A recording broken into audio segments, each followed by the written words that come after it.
Hello students, अस्सलाम वालेकुम। उम्मीद है आप सब खैरियत से होंगे। स्टूडेंट्स, हमने फर्स्ट ईयर मैथमेटिक्स के लास्ट लेक्चर में 10 इयर्स के 2016 के एमसीक्यूज़ किए थे। आज के लेक्चर में हम करेंगे 10 इयर्स के ही 2015 के एमसीक्यूज़। तो स्टार्ट करते हैं सॉल्यूशन। देखिए, एमसीक्यू नंबर 1 यहाँ पर मैंने नहीं लिखा बिकॉज ये जो एमसीक्यू नंबर 1 है ये रिलेटेड है एक्सरसाइज 8.2 से, जो कि आपके सिलेबस में इस दफ़ा नहीं आ रहा, तो इसलिए हम इसको नहीं करेंगे। आप भी नहीं करिएगा, टाइम ज़ाया होगा। Number 2, the angle 135 degree in radian is what. तो आपको असल में इन डिग्रीज़ को रेडियन में कन्वर्ट करना है। तो डिग्रीज़ को रेडियन में कन्वर्ट करने का फॉर्मूला क्या होता है? 1 डिग्री बराबर होता है pi by 180 radians. This is the formula. अब हमें 1 डिग्री नहीं दिया हुआ, हमें दिया हुआ 135 डिग्री। तो आप क्या करें, 135 को मल्टीप्लाई कर दें पाई बाय 180 से। अब आप इसको काट दीजिए। इसको पहले 5 से काट देते हैं। 5 3 ज़ा 15 और 3 बचेगा। 5 6 ज़ा 36, 5 6 ज़ा 30। इसको भी काट दें। 5 2 ज़ा 5 7 ज़ा। तो ये आंसर आ रहा है 27 इंटू पाई बाय 36। लेकिन ये मज़ीद भी कट सकता है। 9 से कट रहा है। 9 3 ज़ा 27 और 9 4 ज़ा 36। So 3 pi by 4 radians is our answer. यानी कि 135 डिग्री किसके बराबर होता है? 3 पाई अपॉन 4 रेडियंस के। तो आपको मैं पहले ही बता चुका हूँ कि मैं एमसीक्यूज़ के ऑप्शन नहीं लिखता। जब आप ये एमसीक्यूज़ की वीडियोस देख रहे होंगे तो आप अपने सामने ये 10 इयर्स खोल के रखिएगा, तो क्योंकि मेरा टाइम ज़ाया होता है इसके अंदर। तो पार्ट 2 का जो आंसर है, पहला आंसर लिखा हुआ है 5 पाई बाय 4, ये गलत है। दूसरा आंसर लिखा हुआ है 3 पाई बाय 4, ये 100% करेक्ट है। So second option is correct. चलिए जनाब, अब हम करते हैं एमसीक्यू नंबर 3।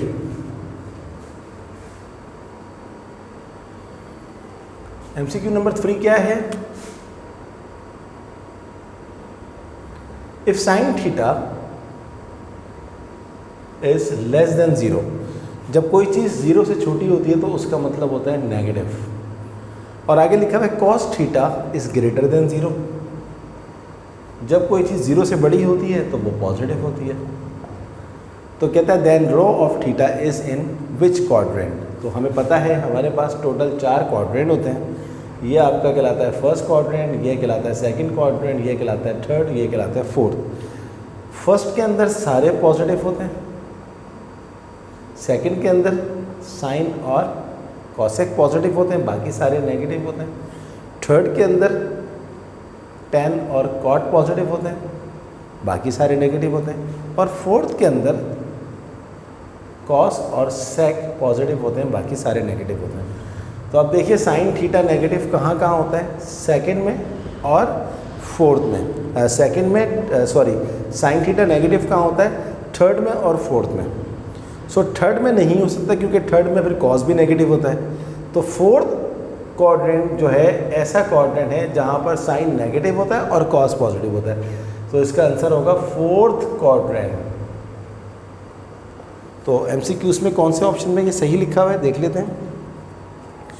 पहला लिखा हुआ है फर्स्ट क्वाड्रेंट, गलत है। दूसरा है सेकंड क्वाड्रेंट, ये भी गलत है। तीसरा है थर्ड क्वाड्रेंट, ये भी गलत है। चौथा है fourth quadrant, 100% correct. So fourth option is correct. चलिए अब देखें 3 के बाद 4 भी नहीं लिखा हुआ है और 5 भी नहीं लिखा हुआ है। क्यों नहीं लिखा हुआ है आपको बता देता हूँ। एमसीक्यू नंबर 4 जो है ये डिस्टेंस फार्मूले से रिलेटेड है। ये टॉपिक हमारी बुक से ही निकाल दिया गया है, सही है। तो अब ये एग्ज़ाम में नहीं आ सकता। 5th जो है ये चैप्टर नंबर 11 से रिलेटेड है। चैप्टर नंबर 11 पूरा का पूरा हमारे सिलेबस से निकाल दिया गया है, तो आप इसको करके अपना टाइम ज़ाया नहीं करिएगा, सही है। तो अब हम जाते हैं एमसीक्यू नंबर 6 के ऊपर। एमसीक्यू नंबर 6 क्या है? If the sides of a triangle are A B and C then A plus B plus C upon 2, ये बराबर होता है एस के। आप एक्सरसाइज 12.3 से पहले देखिएगा, ये सारे आपको फॉर्मूला लिख जाएंगे। ए plus B plus C upon 2, यानी कि इसका जो करेक्ट आंसर है वो एस है। तो कहाँ दिया हुआ ऑप्शन? पहला ही ऑप्शन एस लिखा हुआ है, तो फर्स्ट ऑप्शन इज़ करेक्ट। अच्छा जनाब, ये हमने कौन सा किया है? 6 किया है। अब देखें 6 के बाद आपको 7 और 8 भी नज़र नहीं आ रहा है। 7 और 8 मैंने क्यों नहीं किए? 7 है चैप्टर नंबर 4 से रिलेटेड, पूरा चैप्टर उन्होंने रिड्यूस कर दिया तो नहीं आएगा। इसी तरह जो 8 जो है MCQ नंबर 8 जो है वो रिलेटेड है एक्सरसाइज 12.5 से। 12.5 इस दफ़ा एग्ज़ाम में नहीं आएगी, तो इसका MCQs भी नहीं आएगा, कुछ भी नहीं आएगा। तो इसलिए ये 2 MCQs हमने छोड़ दिए। हम जा रहे हैं अब MCQ नंबर 9 करने के लिए। 9 में क्या लिखा हुआ है हमारे पास? साइन 180 प्लस थीटा इस वॉट। तो इस पर आप साइन अल्फ़ा प्लस बीटा का फॉर्मूला लगा दीजिए। साइन अल्फ़ा प्लस बीटा का फॉर्मूला क्या होता है? साइन अल्फ़ा यानी कि 180 कॉस बीटा यानी कि थीटा प्लस कॉस 180 और साइन थीटा। अब अगर आप अपने कैलकुलेटर में साइन 180 निकालेंगे तो आपको मिलेगा 0 कॉस थीटा, और अगर आप अपने कैलकुलेटर के अंदर कॉस 180 निकालेंगे तो आपको मिलेगा -1। तो 0 plus cos theta, something multiply by 0 is always 0, plus minus minus sine theta, और 0 माइनस साइन थीटा क्या होता है? Minus sine theta. तो साइन 180 प्लस थीटा का जो करेक्ट आंसर है वो क्या है? माइनस साइन थीटा है। ये याद रखिएगा। तो ऑप्शन में कहाँ पर है जनाब? ये पहला ऑप्शन है कॉस थीटा, ये गलत है। दूसरा ऑप्शन है माइनस कॉस थीटा, ये भी गलत है। तीसरा ऑप्शन है साइन थीटा, ये भी गलत है। फोर्थ ऑप्शन है माइनस साइन थीटा, तो minus sine theta is correct option. चलिए, तो ये था हमारे पास 9। अब हम देखते हैं 10। कहता है if roots of the equation ax² plus bx plus c are real then b² minus 4ac। ये कॉन्सेप्ट है एक्सरसाइज 3.5 का।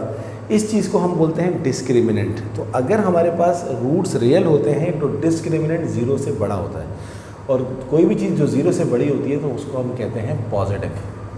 तो करेक्ट ऑप्शन क्या होगा इसका? करेक्ट ऑप्शन में क्या लिखा हुआ है जनाब? पहला ऑप्शन ही करेक्ट है, पॉजिटिव। बाकी तीनों ऑप्शंस गलत हैं। तो अगर डिस्क्रिमिनेंट का आंसर जो है वो रियल आ जाए तो 100% डिस्क्रिमिनेंट जो होता है वो क्या होता है? पॉजिटिव होता है। चलिए, अब हम करते हैं 11। If angle A in triangle ABC is in standard position then the law of cosine is, cos law की बात हो रही है। तो अगर ए स्टैंडर्ड पोजीशन पर होगा तो उसका मतलब है a²। अब ये MCQ सिर्फ वो कर सकता है स्टूडेंट कर सकता है जिसको कॉस रूल के, कॉस लॉ के सारे फॉर्मूले याद हों। a² = b² plus c² minus 2bc cos alpha. तो ऑप्शन में देखते हैं ये वाला आंसर कहाँ लिखा हुआ है। तो पहला ऑप्शन है हमारे पास 11 का a² = b² plus c² plus 2bc cos alpha, गलत है क्योंकि प्लस लिखा हुआ है। दूसरा ऑप्शन है a² = b² plus c² plus bc cos alpha, ये भी गलत है। तीसरा ऑप्शन है a² = b² plus c² minus 2bc cos alpha. So the third option is correct. सही है जनाब। चलिए, अब हम करते हैं MCQ नंबर 13। 12 मैंने नहीं लिखा है यहाँ पर। क्यों नहीं लिखा? उसकी वजह यह है कि MCQ नंबर 12 जो है वो एक्सरसाइज 8.2 से रिलेटेड है, वो इस दफ़ा एग्ज़ाम में नहीं आ रही। तो हम जा रहे हैं 13 पे। If omega is a complex root of unity then, कहता है बताओ ω³ प्लस ω4 प्लस ω5 किसके बराबर होगा। तो हमें एक बात पता होनी चाहिए, ω³ जो होता है वो होता है 1। तो ये ω³ ऐसे ही लिखें, प्लस ω4 को हम कर सकते हैं ω³ इंटू ω, 3 और 1 दोबारा 4 आ जाएगा, प्लस इसको हम कर दें ω³ इंटू ω²। अब आगे चलते हैं क्योंकि 3 और 2 5 हो जाएगा। ω³ क्या होता है? 1। ω³ क्या होता है? 1 इंटू ω। ω³ क्या होता है? 1 इंटू ω²। और एक्सरसाइज 3.3 का ये कॉन्सेप्ट है, 1 प्लस ω होता है 0 के बराबर। ये आप चाहें तो मेरी प्लेलिस्ट में जाके एक्सरसाइज 3.3 के लेक्चर्स देख सकते हैं, मैंने वहाँ पर बाकायदा इसको प्रूव भी करवाया है। तो क्या ऑप्शन है जनाब? पहला ऑप्शन है 1, गलत है। दूसरा ऑप्शन है ω, ये भी गलत है। तीसरा ऑप्शन है ω², ये भी गलत है। चौथा ऑप्शन है 0। तो फोर्थ ऑप्शन इज़ करेक्ट। चलिए जनाब आगे चलते हैं। ये हमने कौन सा किया था? MCQ number 13। अब देखिए 13 के बाद डायरेक्ट 15 आए हुए हैं। 14 नहीं लिखा मैंने। क्यों नहीं लिखा? क्योंकि MCQ नंबर 14 जो है वो मैट्रिसेस से रिलेटेड है, चैप्टर नंबर 4 से। चैप्टर नंबर 4 इस दफ़ा एग्ज़ाम में नहीं आएगा। तो हम जा रहे हैं 15 के ऊपर। The real and imaginary part of iota 3 minus 2 iota is what. तो रियल एंड इमेजनरी पार्ट निकालने के लिए सबसे पहले आयोटा को मल्टीप्लाई करते हैं, ये हो जाएगा 3 आयोटा, आयोटा को 2 आयोटा से करेंगे तो ये हो जाएगा 2 आयोटा स्क्वायर। सो 3 आयोटा माइनस 2 आयोटा स्क्वायर आपको पता होना चाहिए -1 होता है, तो 3 आयोटा माइनस माइनस प्लस 2। और कॉम्प्लेक्स नंबर का तरीका ये होता है कि पहले विदाउट आयोटा वाला लिखा जाता है, बाद में विद आयोटा वाला। तो इसका जो रियल पार्ट है वो होता है विदाउट आयोटा वाला, और इसका जो इमेजनरी पार्ट होता है वो होता है आयोटा के साथ में क्या लिखा हुआ है 3। So the answer is 2 and 3। अब 2 एंड 3 देखते हैं कौन से ऑप्शन में है। पहला ऑप्शन है -2 एंड 3 गलत है, दूसरा ऑप्शन है 2 एंड -3 ये भी गलत है, तीसरा ऑप्शन है 2 and 3। So the third option is 100% correct. चलिए जनाब, ये था 15। अब हम जाते हैं 16 के ऊपर। 16 हमारे सामने ये बोर्ड पे लिखा हुआ है, if z is equal to -4 plus 3 iota. सही है। अच्छा, ये माइनस नहीं है यहाँ पर, ये मिस प्रिंटिंग थी, ये माइनस नहीं है।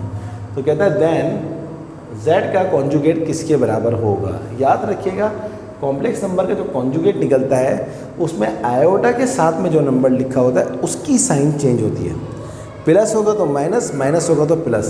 तो 4 ये +3 आयोटा है तो ये -3 आयोटा। 4 अगर प्लस में है तो प्लस में ही रहेगा, 4 अगर माइनस में है तो माइनस में ही रहेगा। सो 4 - 3 आयोटा इज़ द आंसर। क्या ऑप्शन में दिया हुआ है? पहला दिया हुआ है 4 + 3 आयोटा, गलत है। दूसरा दिया हुआ है -4, ये भी गलत है। तीसरा है 4 - 3 आयोटा, 100% करेक्ट। इसके बाद क्या है जनाब? 17 MCQ नंबर 17 में क्या लिखा हुआ है? The product of the roots of the equation 2x² - 6x - 15 बराबर है 0। ये एक्सरसाइज 3.6 का कॉन्सेप्ट है। प्रोडक्ट ऑफ द रूट्स का फॉर्मूला होता है C/A। C क्या होता है? क्वाड्रेटिक इक्वेशन में जो कांस्टेंट होता है, कांस्टेंट यहाँ पर क्या है? -15, और a क्या होता है? x² के साथ में जो चीज़ लिखी होती है 2। So the correct answer is -15/2। देखते हैं ये कहाँ लिखा हुआ है। पहला ऑप्शन है -15 गलत है, दूसरा ऑप्शन है +15 ये भी गलत है, थर्ड ऑप्शन है -15/2। So the third option is correct. तो ये था हमारे पास MCQ नंबर 17। अब हम करते हैं MCQ नंबर, सॉरी ये 17 था, मैंने लिखा नहीं था 17, मुझे नंबर डालना चाहिए था। अब हम जा रहे हैं MCQ नंबर 18 करने। 18 में लिखा हुआ है कि आयोटा की जो वैल्यू होती है वो होती है -1। तो कहता है माइनस आयोटा का क्यूब का स्क्वायर किसके बराबर होगा। देखिए, माइनस के ऊपर अगर पावर इवन नंबर आ जाए तो माइनस ख़त्म हो जाता है, तो माइनस तो हो गया ख़त्म, और ऊपर लिखा हुआ है 2। दूसरी बात, पावर के ऊपर जब पावर आती है तो मल्टीप्लाई हो जाती है। तो आयोटा की पावर 3 2 क्या हो जाएगी? 6। आयोटा 6 को मैं लिख सकता हूँ इस तरह, आयोटा की पावर 2 और ऊपर आ गए 3, 2 3 6, कोई फ़र्क नहीं पड़ता।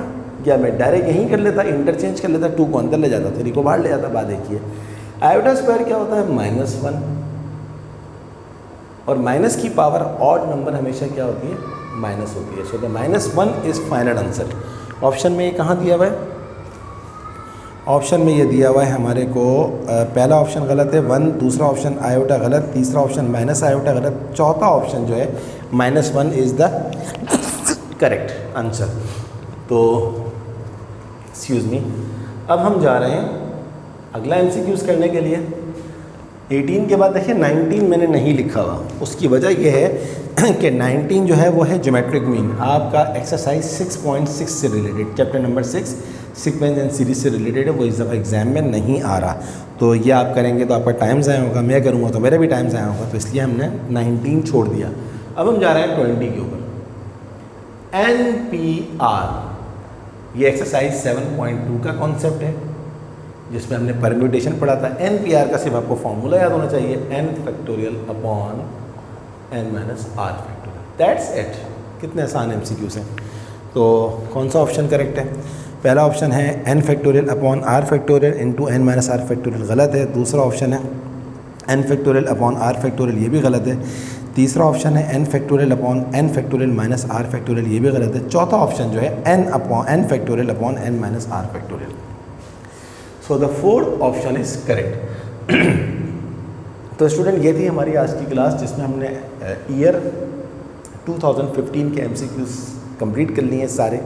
अब इंशाल्लाह अगले लेक्चर के अंदर 2014 हमारा जो टारगेट है वो है 2010 तक जाना है, 10 साल के MCQs करने हैं। जैसे ही 10 साल के MCQs ख़त्म हो जाएंगे, 2010 तक के MCQs ख़त्म हो जाएंगे, तो इंशाल्लाह फिर आप मेरा टारगेट पेपर देखिएगा जिसमें मैं आपको टारगेटेड MCQs करवाऊंगा और टारगेटेड क्वेश्चंस करवाऊंगा। ये सारा काम करने के बाद ऐसा पॉसिबल ही नहीं है कि आपके 100 में से 100 ना आए, लेकिन शर्त यह है कि आपको मेहनत करनी है, वीडियो को पूरा देखा करें। 1-2 MCQs जल्दी जल्दी देख के जान छुड़ा ली नहीं, पूरे लेक्चर्स देखें, फिर कहीं जाके आप अच्छे बन सकते हैं। अभी टाइम काफ़ी है आपके पास। आप अगर 2 घंटे भी रोज़ मैथ कर लें और बाकी सब्जेक्ट्स कर लें, 3 सब्जेक्ट तो हैं आपके पास खाली, फिज़िक्स, मैथ और केमिस्ट्री, तो आप जो है इसकी खूब मेहनत करें। और आप सबसे रिक्वेस्ट है कि काइंडली अगर अभी तक आपने मेरे चैनल को सब्सक्राइब नहीं किया तो उसे ज़रूर सब्सक्राइब कीजिएगा। मेरी वीडियोस को लाइक करने के साथ साथ अपने तमाम दोस्तों को शेयर करें और उनसे भी कहें कि मेरे चैनल को ज़रूर सब्सक्राइब करें। तो students, math with sir Asim की जानिब से अल्लाह हाफ़िज़।